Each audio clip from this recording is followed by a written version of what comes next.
Hello and welcome to That's English. Hello.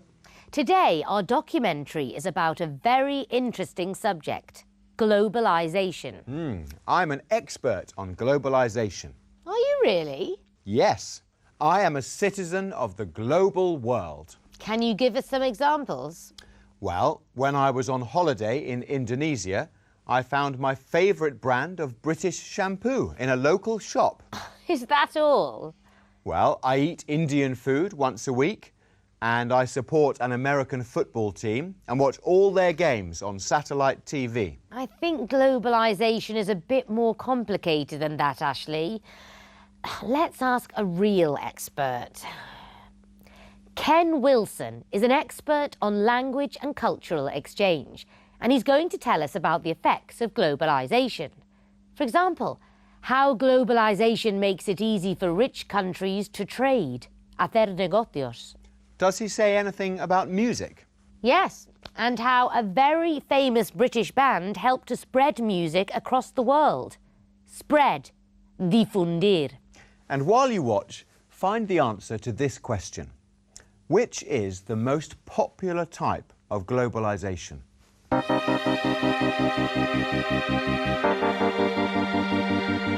Globalisation is happening all around us. We are living in a global society. We have the same products, the same brands, the same experiences. The spread of technology is making this happen very fast. International food and drinks companies are replacing traditional or national ones and local family businesses. Some people are not happy about globalization. They worry about losing their cultural identity. They feel that their national characteristics are disappearing.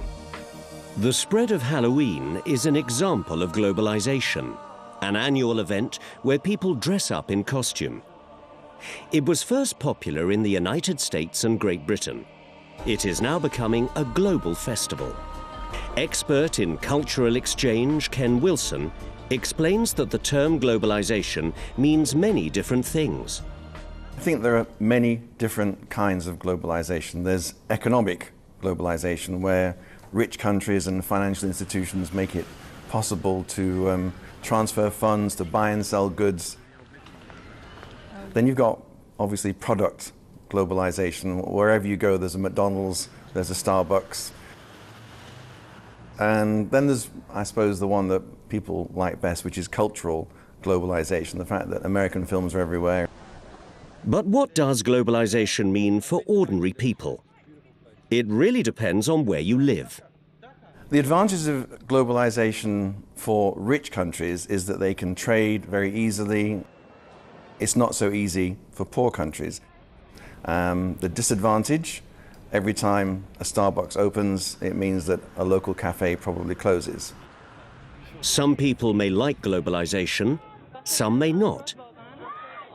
But there is no doubt that English is the language of our globalized world. It's spoken everywhere you go. Most spoken English is not between native speakers. 80% of exchanges in English are between people who don't speak English as a first language. The more people travel, the more people trade, the more they need a language that everybody understands, and that's why English is in the position it's in. So why has this happened? Why is English the language that everybody needs to speak? Half the world, certainly 50 years ago, wanted to trade with the United States. So if they wanted to trade with the US, they had to speak English. Secondly, there's the spread of film and music. If you want to access any information on the internet, it's probably in English. English will always be the international language of airports, of the internet, of maybe music and films. But now there's a new language that's becoming important: Chinese. The most important country in the world in 10 years' time will be China. So learn English first, but then think in the next 10 years you may need a third language, and that third language is probably Mandarin Chinese. We are now living in a truly globalized world. Wow, that was fascinating. I could listen to Ken for hours. Ashley, do you remember the question? Yes, we asked, which is the most popular type of globalisation? Let's watch again. And then there's, I suppose, the one that people like best, which is cultural globalization, the fact that American films are everywhere. So, the answer is, the most popular type is cultural globalisation. Yes, that's right. So now we have to study Mandarin Chinese, Annabelle. That's right.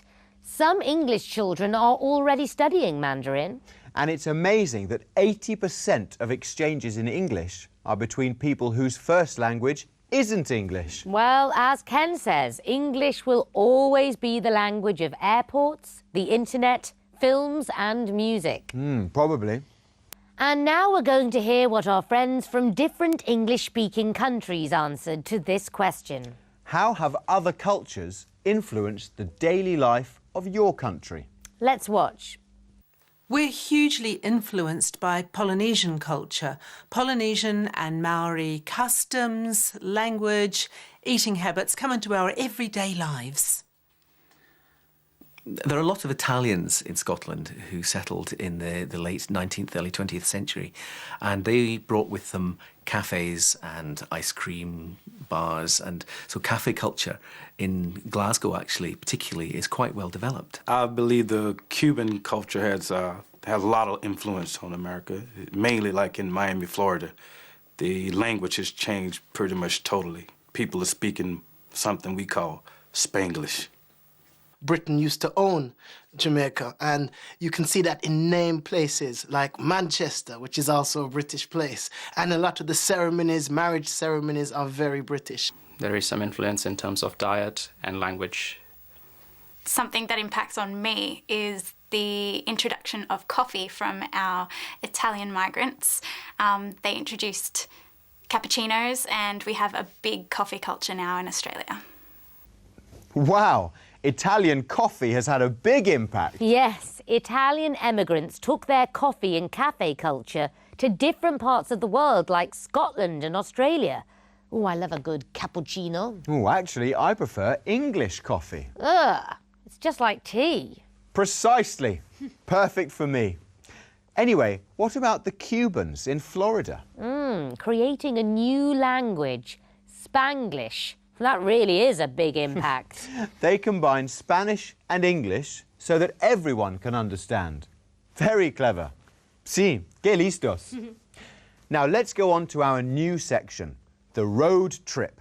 Yes, and today we're going to meet Katie and Sam for the first time. Katie is British and Sam is American, and they're visiting some fascinating places in England and in Wales.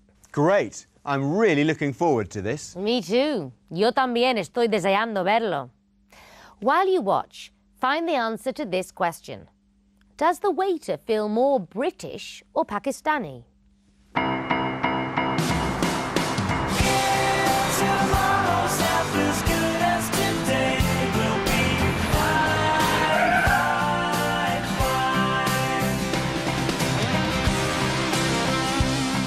Sam and Katie work for the same global company based in Birmingham. Sam is American and works in the USA, while Katie is British and manages a department in the Birmingham office. Sam is visiting on a business trip, but has taken a holiday. Katie has offered to show him some of her favourite places in Britain.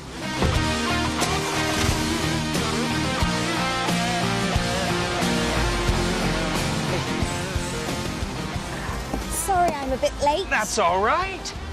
You know, Katie, I'm really looking forward to this trip, especially since my grandparents are from Wales. Oh, fantastic. Anyway, before we go, let's eat. Yes. Wrong side, Sam. Sorry.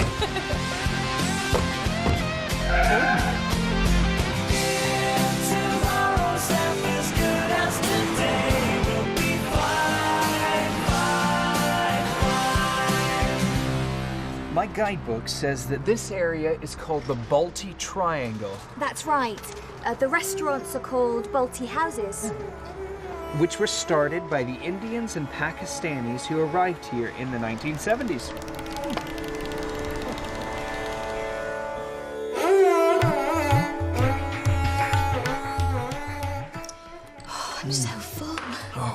good. There you go, it's all finished. Oh, yes, it was lovely. It was Thank awesome. you. Yeah, good stuff. Do you mind if we ask you a few questions? Yeah, sure, why not? How long has your family been in Britain? My family moved over in the late 60s. Ah, and where were your family originally from? From Pakistan. So, where were you born? I was born and bred in Birmingham. Oh. So, do you feel more British or Pakistani? I'll definitely feel more British. Thanks very much. Thanks a lot. No worries. Oh, thank you. That's lovely. Thank you very much. Can I get you guys anything else? I'm stuffed. No, thank you. Thanks a lot. Oh, he was nice. Yeah, that was good. Sorry, I'm a friend of Saeed's. Oh, hi. Yes, my family was originally from Pakistan. I feel both British and Pakistani. So, in what ways are you British? My children feel more British than I do. They go to English school, like football more than cricket, and they speak better English than Urdu. So, would you prefer to live in Pakistan or Britain? Here. And why is that? I prefer the religious tolerance and the freedom of speech here. Well, thanks a lot. Yeah, thank you. Oh, one more question. Are you gonna eat that? Sam! Well, I just thought It's okay.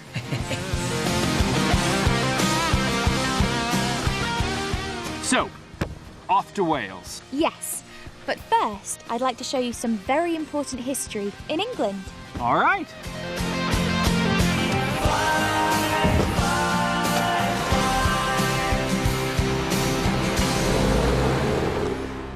So there's a very important Pakistani community in Birmingham.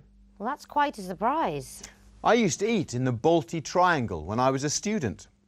Why is the area called that? Well, Balti is the name of the pot the curry is cooked in, and the main Balti restaurant area is in the shape of a triangle. I see. So what about the question? Did you find the answer? Does the waiter feel more British or Pakistani? Let's watch again. So, do you feel more British or Pakistani? I'll definitely feel more British. So the answer is the waiter feels more British than Pakistani.